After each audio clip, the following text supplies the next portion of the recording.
Actually, I picked out the car I have based on the fact that it had airbags on both sides. So that was a factor. It may have been the first car of its type ever made with airbags, but I think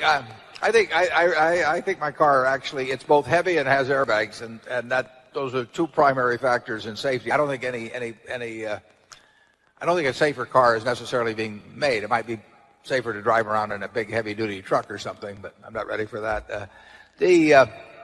Incidentally, on a car, I look at that like anything else. It would take me probably a half a day to go through the exercise of buying a car and reading the owner's manual and all of that. And that's just a half a day I don't want to give up in my life for no benefit. If I could write a check in 30 seconds and be in the same position I'm in now with a newer car, I'd be glad to do it this afternoon. But I don't like to trade away when there's really no benefit to me at all. I'm totally happy with the car. I just don't want to trade away the amount of time I'd have to spend fooling around to get familiar with and get title to and do all the rest of the things, pick one out, so a new car. But if there's a safer car made, I'll be driving in it. Well, in personal consumption, Warren is more frugal. Would you care to give an example?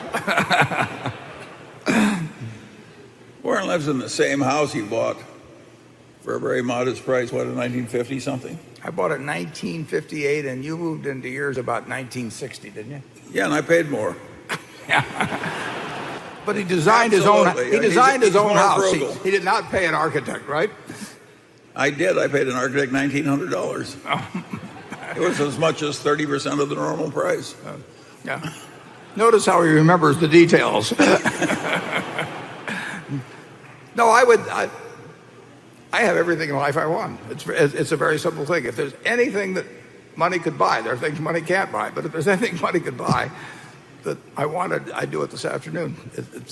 I wouldn't have any problem with that at all. I do not think that standard of living equates with cost of living beyond a certain point. I mean, up to a certain point, there's no question that it does. I mean, in terms of having good housing, good health service, good food, everything. But good transportation.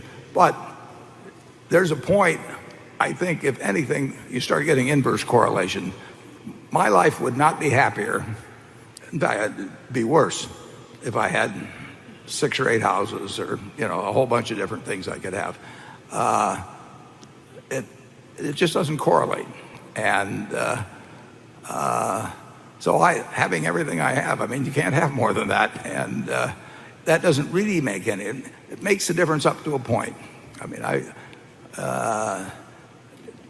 you can start thinking a lot differently when you got to X, but when you get to 10X or 100X or 1000X, it just doesn't make any possible difference. But, Charlie, can you? Frugality basically has helped Berkshire, and I look out at this audience and I see a bunch of understated frugal people too.